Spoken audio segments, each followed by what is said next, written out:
Hi, my name is Heather, and I am going to bring the devotional to you today. I have been looking at the Lord's Prayer in my own quiet times lately, and I've been using a book called Reading Between the Lines by Glen Scrivener. Just as of the bit that I'm at, when I was the Lord's Prayer bit, breaks it down and takes it a line at a time and just kind of talks about it, explains it.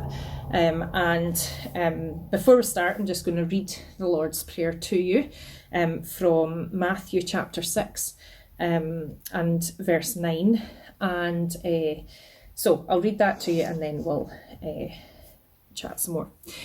So it was Jesus teaching his disciples how to pray and teaching us how to pray. He says, "Our Father in heaven, hallowed be your name. Your kingdom come, your will be done, on earth as it is in heaven. Give us today our daily bread. Forgive us our debts, as we have also forgiven our debtors. And lead us not into temptation, but deliver us from the evil one."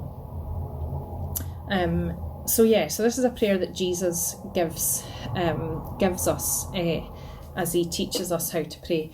And I got to the second line, hallowed be your name. And just as I was reading about that, it just kind of challenged me, actually, and gave me just a new way of thinking about it, of looking at it. I've said it hundreds of times, said it so many times, and it just rolls off the tongue and you say it and you don't necessarily, or I don't necessarily think fully about what it means, about what I'm actually saying. And this actually was just a really good explanation, I thought, of it and about what it means for me. And I just thought I'd share that. So hallowed isn't really a word we use a lot nowadays. We really will hear it in terms of the hallowed ground, Wembley is the hallowed ground for football fans. The Lord's cricket ground, that's hallowed ground for cricket fans. So hallowed means regarded as holy. And so holy means set apart, devoted, consecrated, special. And as Jesus is teaching us to pray here, he's saying to pray, Father, may your name be regarded as set apart, sacred, special. Again, he then talks about, what is God's name? And in the Bible, a name is often talks about the character it's about, the character of someone.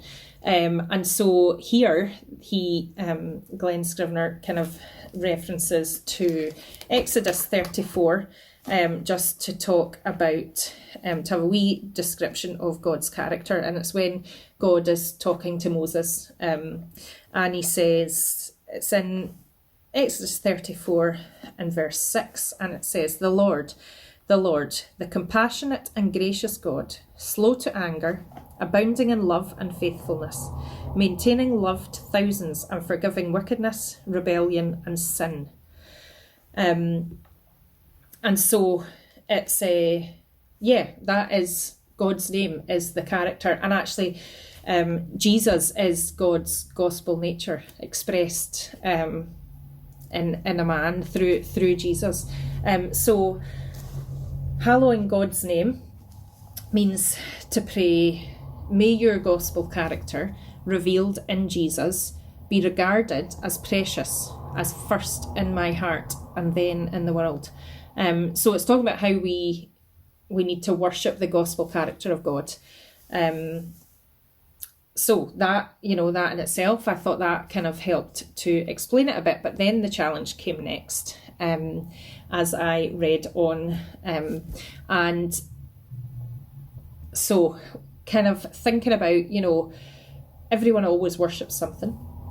We all worship something. That we get the choice of what we worship. It may be money, looks, power, family, it could be any of those or other things. And the problem with worship and things like that is that we will always be looking for more, we'll always be wanting more. And you'll never have enough of that. There'll always be kind of failure in that, and not feeling good enough, I guess. And so if we don't worship that true source of meaning, satisfaction, hope, freedom, then we will be torn apart. And I guess, we need to daily set our hearts on the true source of goodness and truth and beauty, which is God. And we need to do that and set our hearts each day so that we can focus in on God and on worshipping God. And so it was then talking about, our hearts are always hallowing something. We're always saying that something is worth, that is special and set apart and things. And what do I hallow? What do you hallow? What is sacred and special and precious to me, to you? Is it God? Is it always God? Is it, and that's a challenge, that is. And often we slip into old habits, or we slip, and those things become our focus and where our kind of our worship is aimed at. So I guess, I just found it a really good description of hallowed be your name was, may your gospel character revealed in Jesus be regarded as precious, first in my heart and then in the world. And then also the challenge of, well, what is it that I hallow? What is it that what is sacred and special and precious to me? And just that challenge to think about that on a daily basis, and to get that kind of just that wee jolt to say, am I, from God kind of saying, am I what you always hallow? Am I what is sacred and special and precious to you? So that's just what I wanted to bring to you today. So I'm just going to close in prayer. Lord, I thank you that you taught us to pray through the words of Jesus and the Lord's Prayer, Lord. And I thank you that we are able to look at these words and to study them and to learn, have a new understanding of these words. And I thank you for your gospel nature, for your character, Lord, that you are slow to, you're compassionate and gracious, and you're slow to anger, you're abounding in love and faithfulness, that you maintain love to thousands and you forgive wickedness, rebellion and sin, Lord. And I thank you for that character of yours, and I thank you that we saw that through Jesus on earth. And I pray that you would help us to stay focused on that, to stay focused and to worship, to stay focused and worship you, and not to be distracted by things in this world, in our life, that can so easily become the focus for us, Lord. I pray that you would help us to daily set our focus and our worship on you, and therefore that we would bear your name and show your character through our lives to others. In your name, amen. Bye. Hope you have a nice day.